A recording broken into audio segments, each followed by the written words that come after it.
Jaya Radha Madhava Kunja Bihari.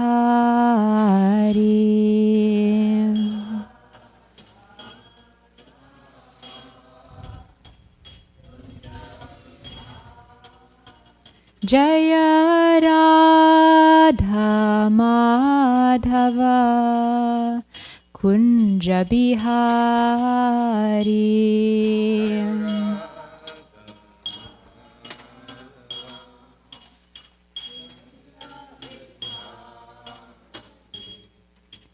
Gopi Janavalabha Girivaradhari.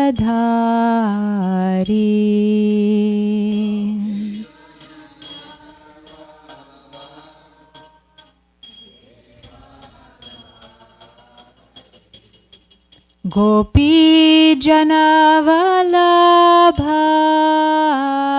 Girivaradhari.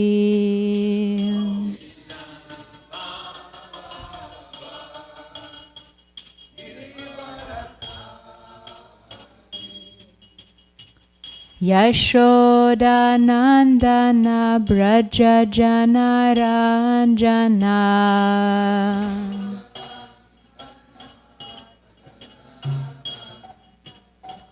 Yashoda Nandana Braja Janaranjana.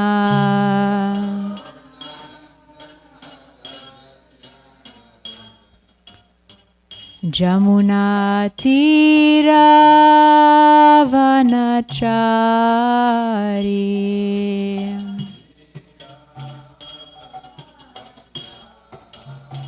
Jamuna Tira Vanachari.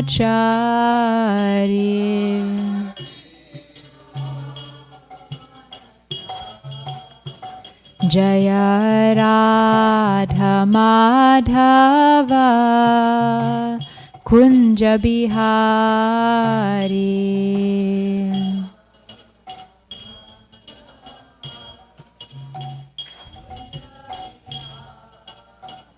Jaya Radha Madhava Kunja Bihari.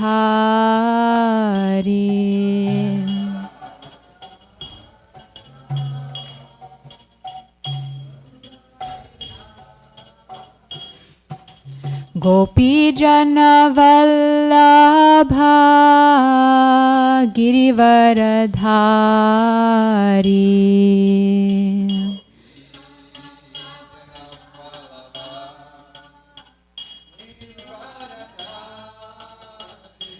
Jaya Gopi Janavallabha Girivaradhari.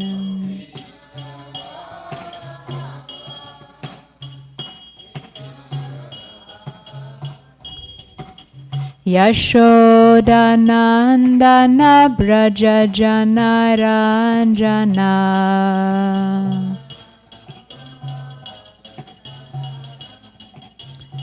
Yashoda Nandana Braja Janaranjana.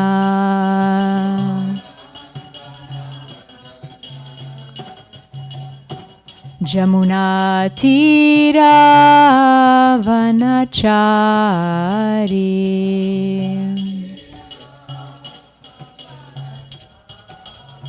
Jamuna Tira Vanachari.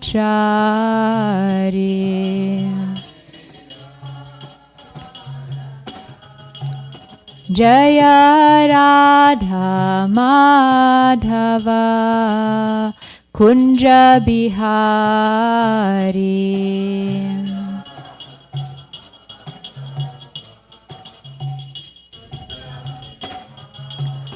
Jaya Radha Madhava Kunja Bihari.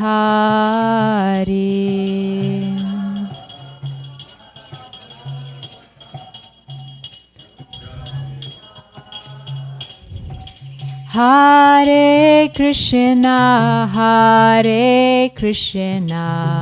Krishna Krishna Hare Hare Hare Rama Hare Rama Rama Rama Hare Hare Krishna Hare Krishna Krishna Krishna Hare Hare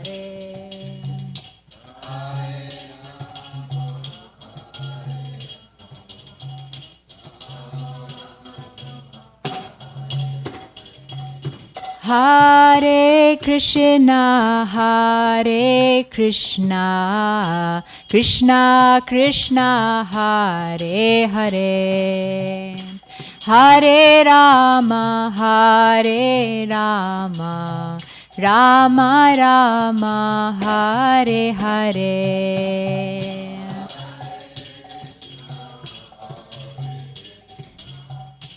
Krishna Krishna Hare Hare Hare Rama Rama Rama Hare Hare Hare Krishna Krishna Krishna Hare Hare Hare Rama Rama Rama Hare Hare Hare Krishna Krishna Hare Hare Hare Rama Rama Rama Hare Hare Jaya Prabhupada Jaya Prabhupada Jaya Prabhupada Srila Prabhupada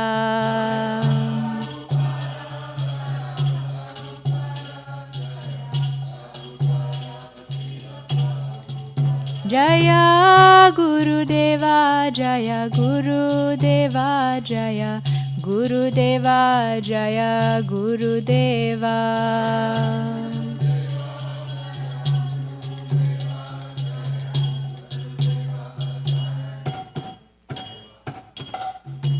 Jayam Vishnupad Paramahamsa Parivrajakacharya Astotara Satashi Srimad His Divine Grace A.C. Bhaktivedanta Swami Srila Prabhupada Ki Jai Nanta Koti Vaishnava Vrinda Ki Jai Namacharya Srila Haridas Thakur Ki Jai Prem Se Kaho Shri Krishna Chaitanya Prabhu Nityananda Shri Advaita Gadadhar Srivasadi Gaura Bhakta Vrinda Ki Jai Shri Shri Radha Krishna Gopa Gopinath Shama Kunda Radha Kunda Giri Govardhan Ki Jai Vrindavan Dham Ki Jai, Mayapur Dham Ki Jai, Jagannath Puri Dham Ki Jai, Grantaraj Srimad Bhagavatam Ki Jai, Gaur Premanandi Hari Hari Bol, all glories to the assembled devotees, all glories to the assembled devotees, all glories to the assembled devotees, all glories to Shri Shri Guru and Gauranga.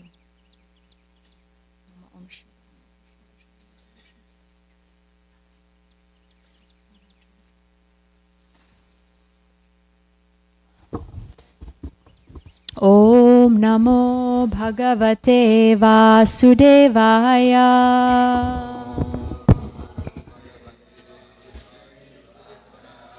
Om Namo Bhagavate Vasudevaya.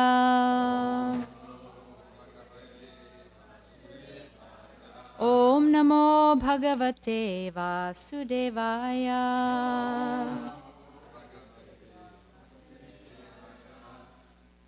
Today we're reading from Srimad Bhagavatam, Canto 10, Chapter 52, Rukmini's Message to Krishna, and we're on text 13.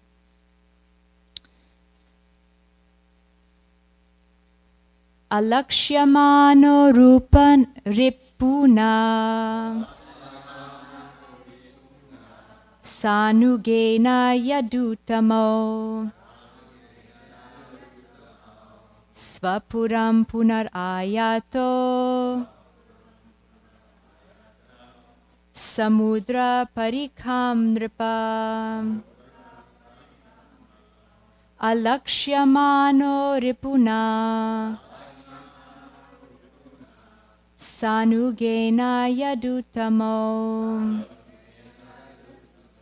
Svapuram punar ayato Samudra parikam nripa Alakshyamano ripuna Sanugena yadutamo Svapuram punar ayato Samudra parikam nripa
Alakshyamano, not being seen.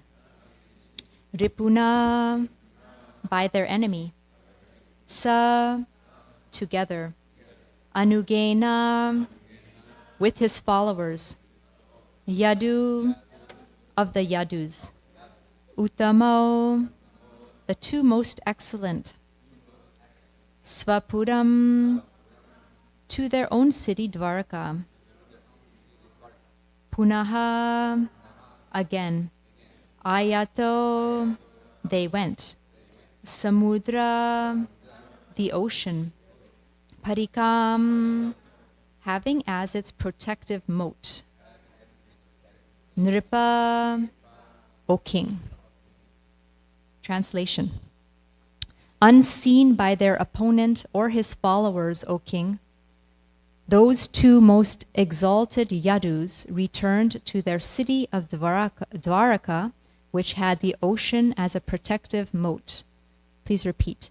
Unseen by their opponent or his followers, O king, those two most exalted Yadus returned to their city of Dwarka, which had the ocean as a protective moat. And Jiva Goswami comments on this verse. They were unseen because the mountain was covered with smoke, though Jarasandha and his many troops were looking for them, since they were enemies. As the best of Yadavas, the two gave joy to the Yadavas by returning to Dwarka. And Sanatan Goswami says, the enemy tried to find them but could not. They were not recognized by anyone, including Jarasandha's army. It was suitable that they could not be found, since the opponents were enemies. The two were the best of the Yadus, giving them happiness. They went into their city, Dwarka, having a moat that Jarasandha could not cross. Shukadev Goswami calls to Parikshit in joy. And we're going to also do text 14 because it's related and ends this section of the Jarasandha pastime. So text 14. Sopi dagdav iti mrisha manvano balakeshavo balam akrishya sumahan magadhan maghadho yayo. Translation. Jarasandha, moreover, mistakenly thought that Balaram and Keshava had burned to death in the fire. Thus he withdrew his vast military force and returned to the Magadha kingdom. And on this verse, Jiva Goswami says, the phrase Bala Keshavo, strong Balaram and Krishna, killer of Keshi, indicate their great ability, since they completely disregarded Jarasandha's forces even though they were formidable. Sumahan. This disregard for Jarasandha also nourishes the exciting gallantry by which he abducted Rukmini and gave joy to her. Why did Jarasandha not take Mathura, which was greatly purifying, and live there? As a person from Magadha, he had a taste for the people of lower natures. Thus, even in fleeing, Krishna was actually victorious, since Jarasandha could not catch him, even with numerous troops and chariots. And then Krishna jumped from the mountain, surpassing them all. And Sanatana Goswami. Bala means he who has great power. Keshava means he who covers Brahma and Shiva with his glory. Thus Krishna cannot be killed, since he is the Supreme Lord. He had complete disregard for Jarasandha. This disregard for Jarasandha was also for giving Rukmini joy and marrying her by conquering all enemies. Om Jnana Timirandasya Jnananjana Shalakaya Chakshurumilitam Yena Tasmai Shri Guruve Namaha Shri Chaitanya Manobhishtam Stapitam Yena Bhutale Svayam Rupakadamayam Tadati Swapadantikam Vandeham Shri Guru Shri Yuta Parakamalam Shri Gurun Vaishnavamscha Shri Rupam Sagrajatam Sahagana Raghunathan Pitam Tam Sajivam Sadvetam Savadutam Parijana Saitam Krishna Chaitanya Devam Shri Radha Krishna Padan Sahagana Lalita Shri Vishakan Vitamscha Hey Krishna Karuna Sindhu Dinabandhu Jagatpate Gopesha Gopika Kanta Radha Kanta Namostate Tapta Kanchana Gourangi Radhe Vrindavaneshwari Vrishabhanusute Devi Pranamami Hari Priye Vanchakalpatarubhyascha Kripa Sindhubhya eva cha Patitanam Pavanebhyo Vaishnavebhyo Namo Namaha Jai Shri Krishna Chaitanya Prabhu Nityananda Shri Advaita Gadadhar Shrivasadi Gaura Bhakta Vrinda Hare Krishna Krishna Krishna Hare Hare Hare Rama Rama Rama Nama Om Vishnupadaya Krishna Prashtaya Bhutale Srimate Bhaktivedanta Swami Namane Namaste Saraswati Deve Gauravani Pracharine Nirvishesha Shunyavadi Pashyatya Deshatarine. So I offer my obeisances to all the assembled devotees here. Ask for your blessings. I'm very grateful to be here to for my purification, to speak something about this pastime of Krishna's.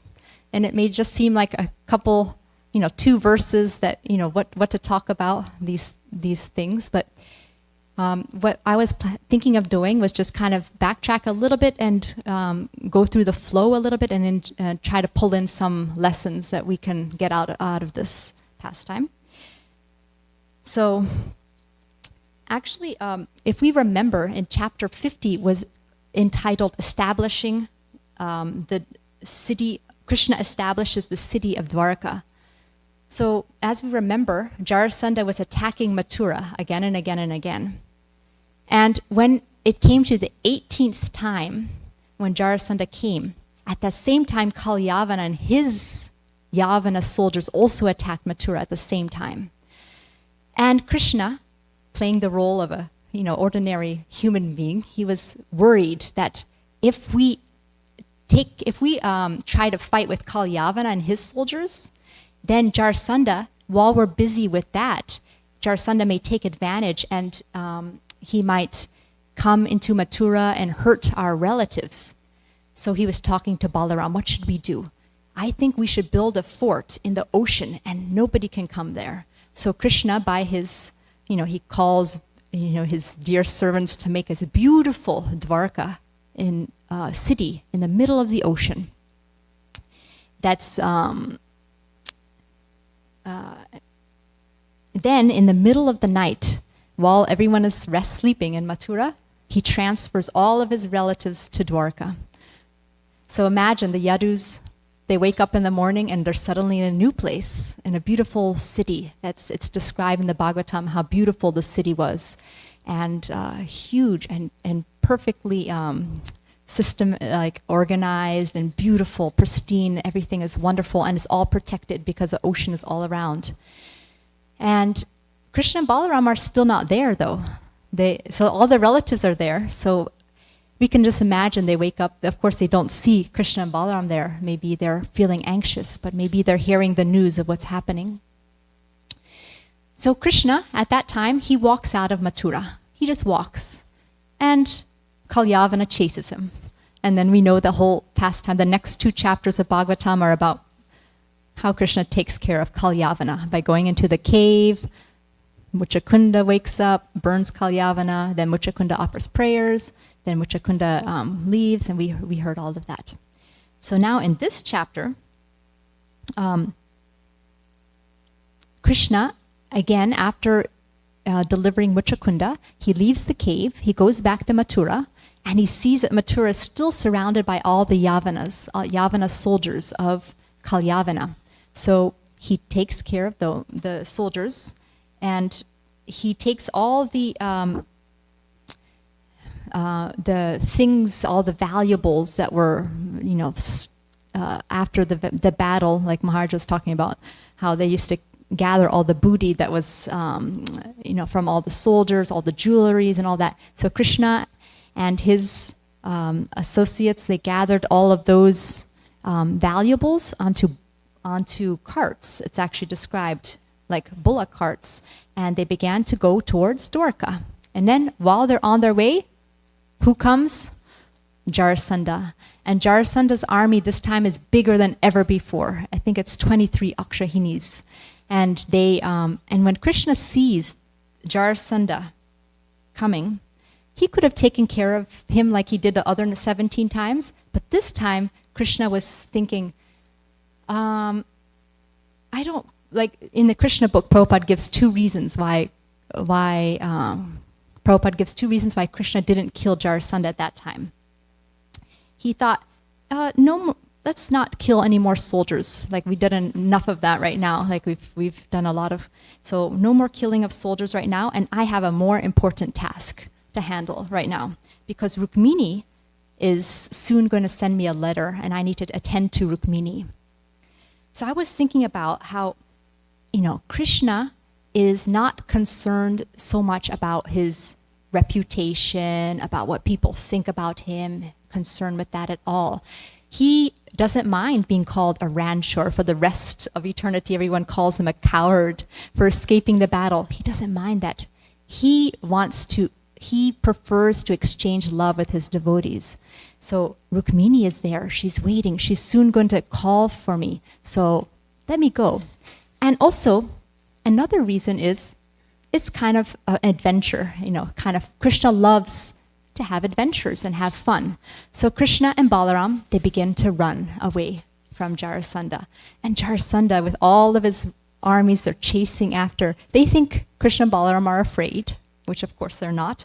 But they're chasing. Finally, what really struck me as kind of funny here in the Krishna book, it says that Krishna and Balaram were running for a long distance. And finally, after traversing a long distance, the brothers pretended to become tired. To mitigate their weariness. Now, what do you think they did to mitigate their weariness? When we're tired, we want to mitigate our weariness. We usually sit down and, take a rest. And it's so funny here. To mitigate their weariness, they climbed up a mountain many miles above sea level. So this is Krishna. So Krishna can do anything. Like we were talking, Maharaj was talking yesterday about the, we don't, the height of the mountain, whatever. Krishna can do anything. So he climbs this mountain that's miles above sea level. This mountain was called Pravarshana due to constant rain, for the peak was always covered with clouds sent by Indra. Jarasandha took it for granted that the two brothers were afraid of his military power and had hidden themselves at the top of the mountain. First he tried to find them, searching for a long time. But when he failed, he decided to trap and kill them by setting fires around the peak. Okay, so this also reminded me of how materialistic people, they always try to capture God. They want to just find, what either if there is a God, find him, capture him, destroy him so that we can, enjoy life, or try to deny that God exists. That's the atheistic mentality. And if we think about other demons in our history, like Ravana, he thought, why should we go through the process of sacrifice and all these things to get to the heavenly planets? Let's just build a staircase, that mentality of, we'll just circumvent, the usual process and get around it. Or if you think about Duryodhana, when Krishna came as a peace messenger to Hastinapur, Duryodhana called his soldiers and said, arrest him. Can you imagine trying to arrest the Supreme Personality of Godhead?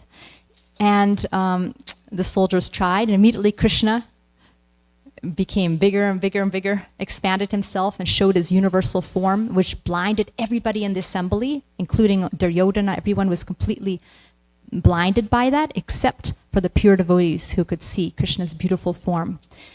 And then Krishna came back to his original form and left.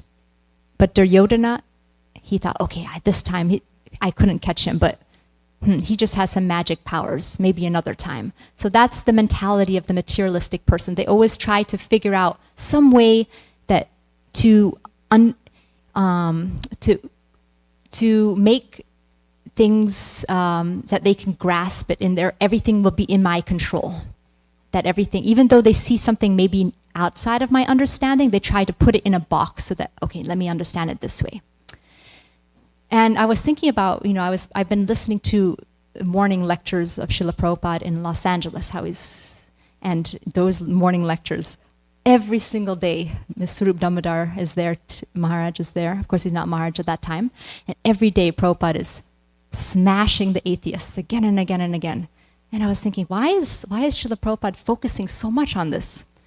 Then I was thinking it's because it comes to that root mentality of what Jarasandha is doing here. Let me just, in all ways, try to just make God absent from my life. Just, burn, put a fire around. First he searched, can't find him, put a fire. Now for sure he's out of the picture. Now we're safe. Now we have control. So Srila Prabhupada is smashing at that root of what it brought us to this material world, which is trying to deny Krishna and our subordinate nature to Krishna. We want to become the Supreme. That's why we've come to this world. We want to be the enjoyer and controller. So in all of these morning walks, Prabhupada is, he says, what do they say about this? And then one of the disciples will give a theory of what the scientists say. And then Prabhupada would just immediately, without even a second, he immediately comes up with an argument and smashes the argument. And then when it comes to a certain point where they say, well, they say in the future, then Prabhupada said, what is this rascaldom in the future? So this is the mood of the pure devotee, that they can't tolerate to see this attitude of trying to deny the existence of God and our actual position as servants of the Lord. And I was also thinking about the verse 529 of Bhagavad Gita. Bhoktaram yagyatapasam sarva loka maheshwaram suridham sarva bhutanam gyatva mam shantim richati. We, living entities in this world are not very peaceful because they're always trying to control their environment and things are never under control. That's another thing that Prabhupada said in one of those morning walks. He said, first of all, they have to come to understanding that nature is not under their control. In any moment, nature can come and devastate the whole civilization. You know, just a tornado, hurricane, flood. You know, nature is not in our control. So we're trying to control things, and it's not working out for us. So that's why there's so much anxiety. So versus control. Second is enjoy. We're trying to enjoy.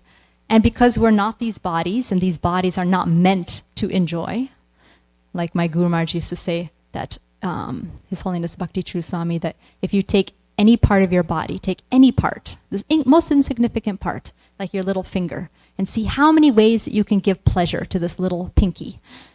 Now think of how many ways you could give pain to this little finger, and which one is more, right? So this world, this body, he said, is actually an instrument to receive pain.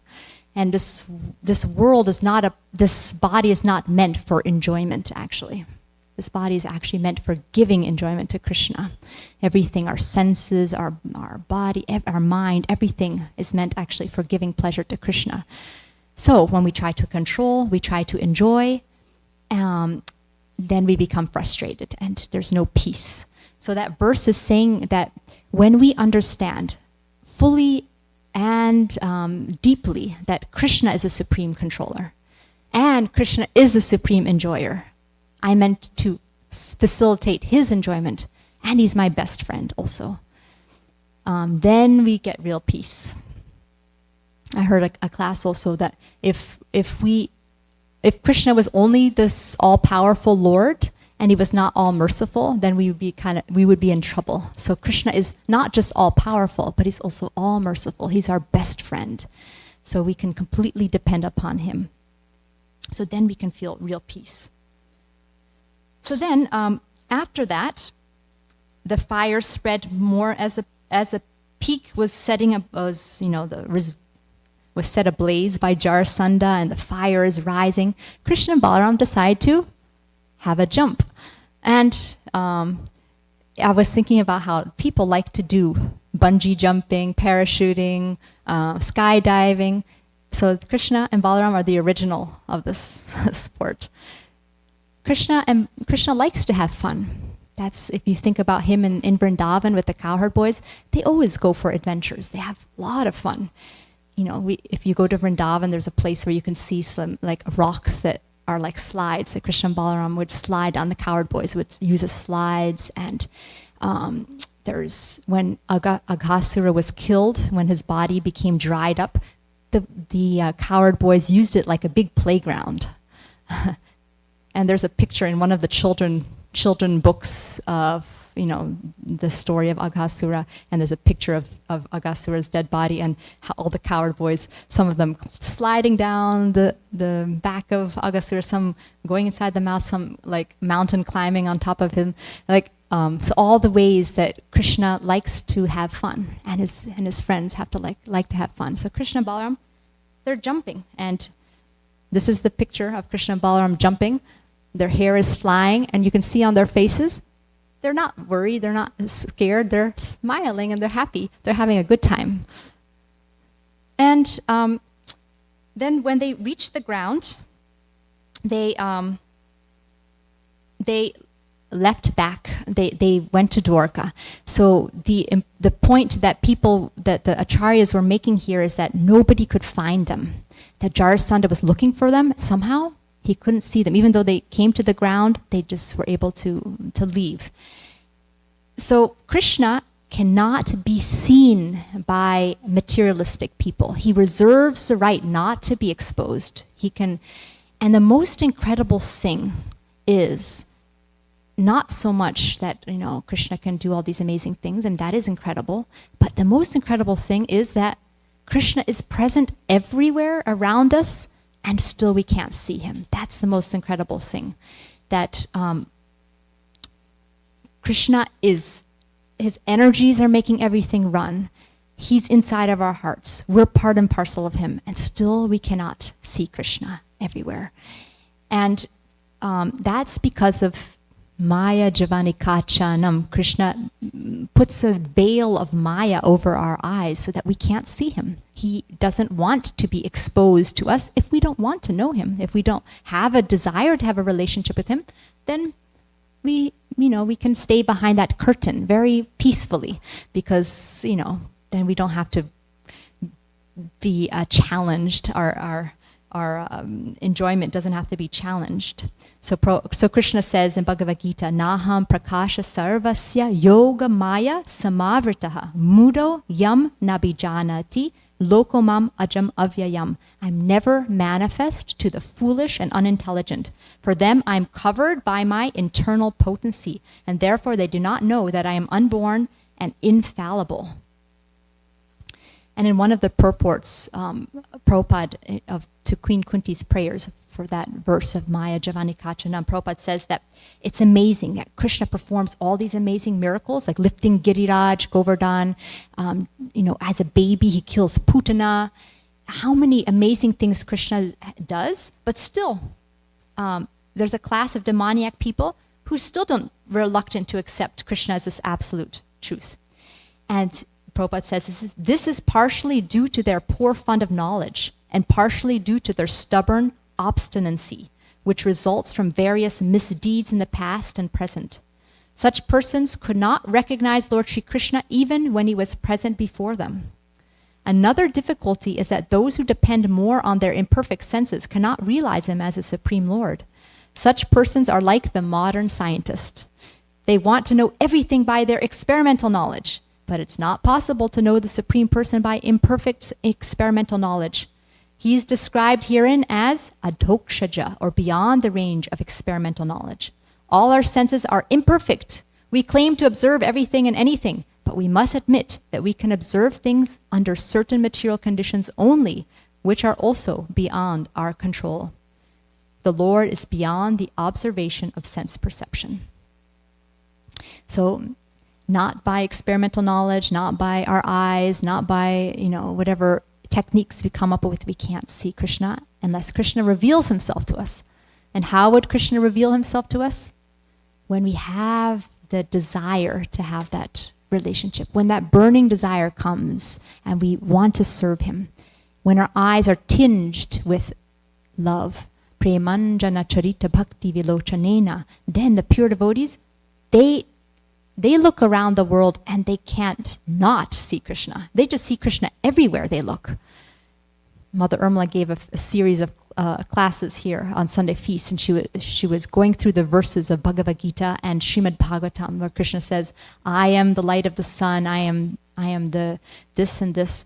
And she made a point that let's just pick one of these items, and throughout the week, when you see that thing in nature, think about Krishna. And one of them that I focused on was the clouds are like the white clouds, the kind of grayish clouds. It's like Krishna's hair that's kind of grayish from the dust risen from the hooves of the cows when he returns. And just then, like when you look at the sky and you see that, you're thinking about Krishna coming home with the cows. Or how the birds are the artistic sense of Krishna. When we hear the birds chirping, we can think about Krishna, so artistic, so beautiful. So devotees can't not see Krishna. And for them, it's almost bewildering. How is it that people can't see Krishna? He's everywhere. It's so obvious. But, so that's the amazing thing. That's the incredible thing. I was also thinking about Bilva Mangala Thakur. Bilva Mangala Thakur, as we know with the story, he blinded himself because he didn't want to fall prey to material allurements. And when he was in Vrindavan, and he was a blind saint, he was thinking about Krishna, composing beautiful poetry. And this little cowherd boy was coming every day and providing him milk, providing him things to eat. And At one point, Bilvamangala Thakur said, I think I know who you are. You are, and Krishna was trying to avoid, he didn't want his devotee to know that it was him, but you can't, Krishna can't hide from his devotees. And so finally, Bilvamangala Thakur tried to grab Krishna, and Krishna escaped from his grip. And he said, you may escape from my hand, but you can't escape from my heart. I can see you within my mind's eye. So that's how, on one hand, the non-devotees can't see Krishna no matter how much they try, and for the devotees, they can't, Krishna can't hide from them. They always see Krishna in their heart of hearts. So now, finally, Krishna, after jumping off the mountain, he goes to Dwarka. And this is actually the first entrance of Krishna into Dwarka, if you think about it, because he transported all his relatives there, and now he's finally entering into Dwarka. In the first canto, we hear about Krishna's entrance into Dwarka, what a big festival that was. Everybody comes out to greet Krishna, and the whole city is there to greet Krishna, and Krishna's smiling at everyone, in exchanging, reciprocating with each devotee who comes. So we could just imagine that joy where everyone was, first of all, bewildered. Where are we? We're in a new city. Where's Krishna? And then Krishna comes, how they must have felt. And all of this, the acharyas are saying, is Krishna is doing all of this to make Rukmini, which is bring joy to Rukmini, which is also I found very interesting. How Krishna disregarded Jarasandha to show Rukmini that I can take care of any situation. Don't worry, I disregarded Jarasandha. I can also disregard all those other kings that are going to come and try to kidnap, try to stop me from taking you away. So Krishna, he performs multiple things in one pastime. You know, with this exchange, he was also giving joy to Rukmini and kind of giving her a clue that, don't worry, I'm going to come for you and I'll take care of this. Just like I took care of Jarasandha, I'm not afraid to be even run away. I'll also, disregard all those kings. So that's Krishna. He's so wonderful. His pastimes are so wonderful that through this one little pastime, we can get so many lessons of how we can develop our love for Krishna more and more and his devotees. So any comments or questions about these topics? Yeah.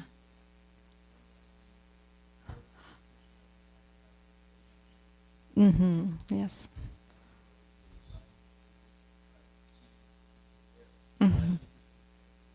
Yeah, that's an important point.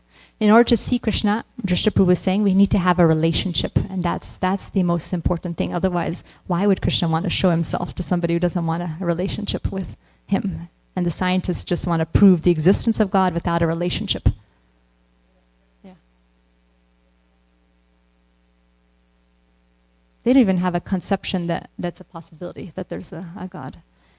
And I was thinking in our own lives too, are we wanting to have a relationship with Krishna, or are we just doing our routine things just as a routine? Like, oh, I chant my rounds, I do this or this. Or do we really want a relationship with Krishna? And that makes the difference. Is it just a process or is it a relationship? Yeah. Srila Prabhupada ki jai, Srimad Bhagavatam ki jai. Hare Krishna, thank you.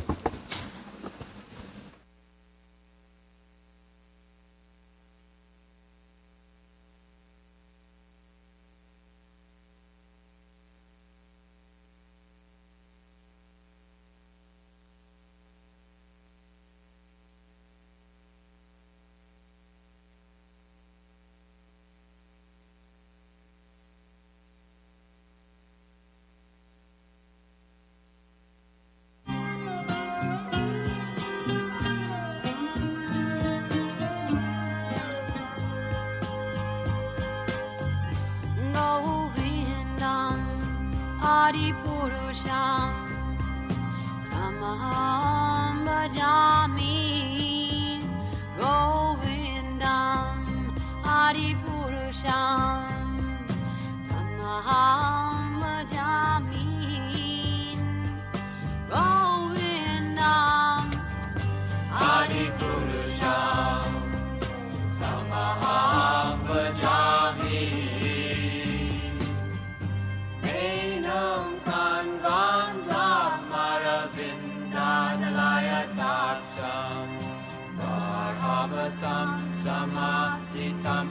Sundarangan Kandar ako ikamaniya Vishesha Shobha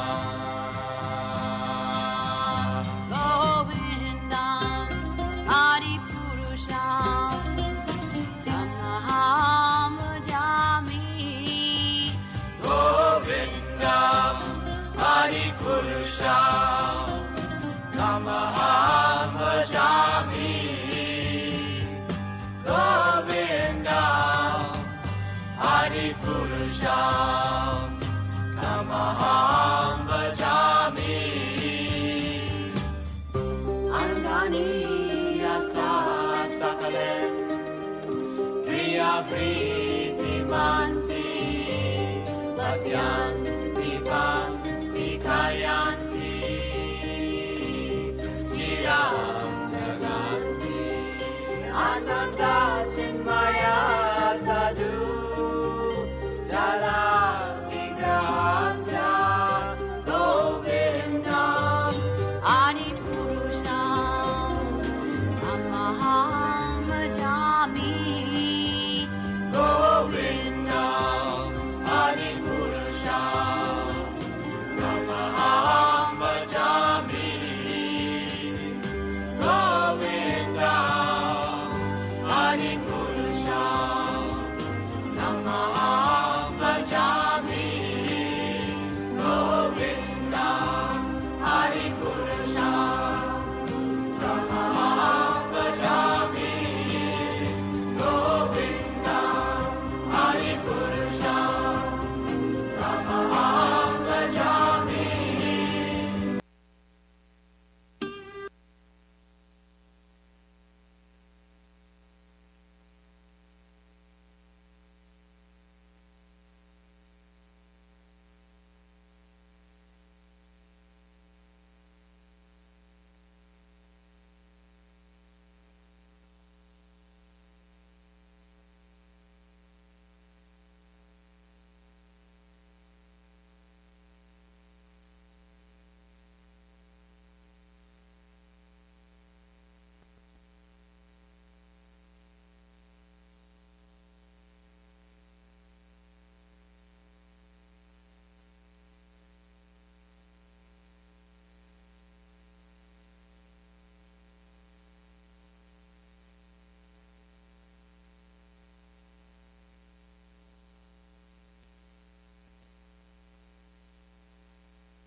Works.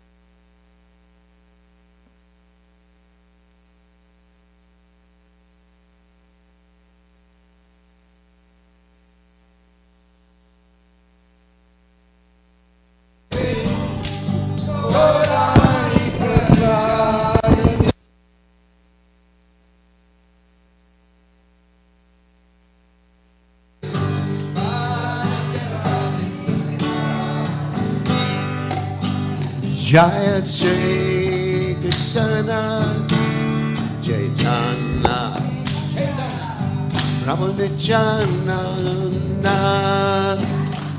Sri Advaita Gadadhar Sivasari Gaur Bhakta Vrinda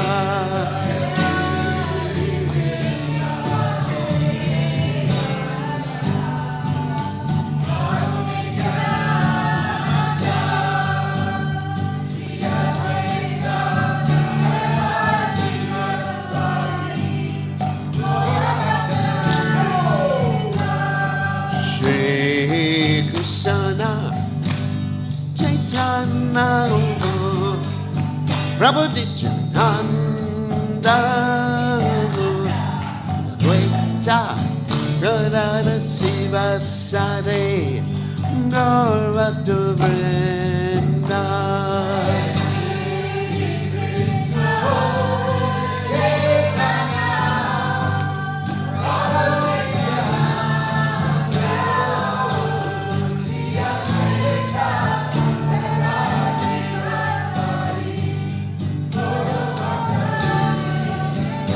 Naya Sri Krishna Chaitanya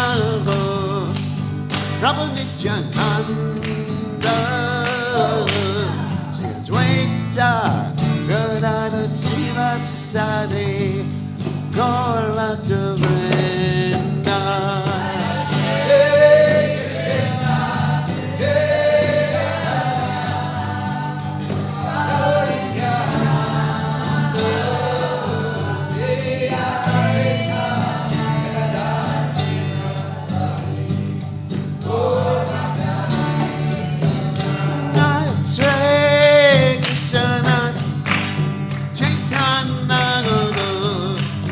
Prabhu Nityananda Sri Advaita Radha Siva Sati Gaurvata Vrinda.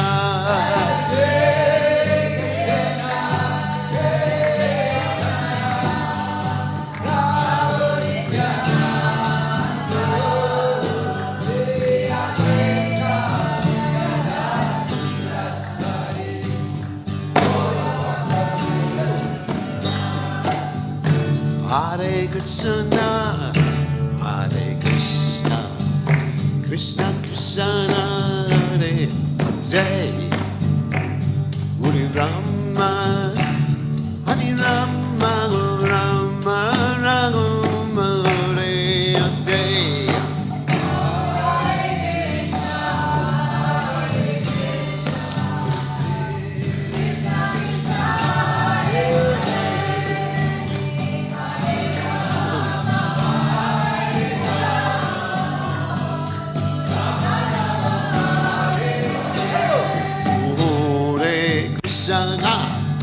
Hare Krishna, Krishna Krishna, Hare Hare, Hare Rama, Hare Rama, Rama Rama, Hare Hare.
Hare Krishna, Krishna Krishna, Hare Hare, Hare Rama, Hare Rama, Rama Rama, Hare Hare.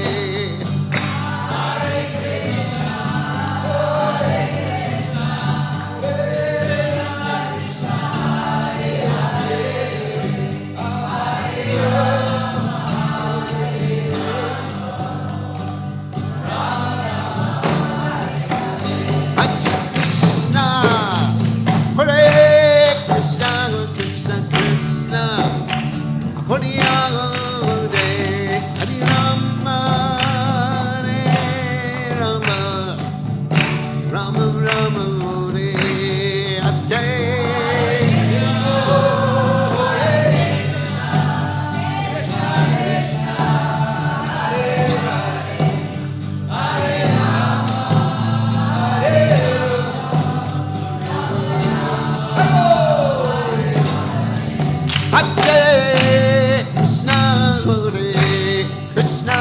Krishna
Nirvapanam Shriyakairavya Chandrikavitaranam Vijavadu Jivanam Anandam Buddhivardhanam Pradipanam Purnamrita Swadanam Sarvatmanam.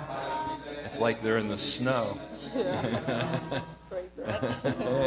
Nija Sarva Shaktis Atrapitani Amita Smaranena Kala Etadrishita Bhagripa Bhagavan Mamapi Durdaiva Midrijami Hajjanina Nuraga Trinadapi Sunichena Tarorapi Suhishuna Amanina manadena kirtaniya sadahari Nadanam najanam nasundarim kavidam va jagadisha kamaye Mama janmani janmani ishvare bhavatad bhaktir hoita ki tvai Ainanda tanuja kinkaram bhatidamam vishame bhavam buddha Kripayata vabhada bhangaja stita duli sadrashim vachintaya Nayanam galadashu daraya varanad gadaridaya gira Pulakarnishitam vapukada tavanama grahane bhavishyati Yugayatam namishena chakshusha pravashayatam Shunayatam jagat sarvam govindam virahename Ashlishyavapadamritam banastum Darshanam marmahata karotuva Yatatatava vidadatu lampato matrananatastu saivanapara Victory to the Sri Krishna Sankirtan, which cleanses the heart of all the dust accumulated for years and extinguishes the conditional life of repeated birth and death. This Sankirtan movement is the prime benediction for humanity at large because it spreads the rays of the benediction moon. It is the life of all transcendental knowledge. It increases the ocean of transcendental bliss and enables us to fully taste the nectar for which we are always anxious. O my Lord, congregational chanting of your holy name alone can render all benediction to living beings, and thus you have hundreds and millions of names like Krishna and Govinda. In these transcendental names you've invested all your transcendental energies. There are not even hard and fast rules for chanting these names. O my Lord, out of kindness you enable us to easily approach you by your holy names, but I am so unfortunate that I have no attraction for them. One should chant the holy name of the Lord in a humble state of mind, thinking oneself lower than the straw on the street. One should be more tolerant than a tree, devoid of all sense of false prestige, and should be ready to offer all respect to others. In such a state of mind, one can chant the holy name of the Lord constantly. O Almighty Lord, I have no desire to accumulate wealth, nor do I desire beautiful women, nor do I want any number of followers. I only want your causeless devotional service, birth after birth. O Son of Maharaj Nanda Krishna, I am your eternal servitude. That somehow or other I have fallen into the ocean of birth or death, the ocean of death, and place me as one of the atoms at your lotus feet. Oh, my Lord, when will my eyes be decorated with tears of love flowing constantly when I chant your holy name?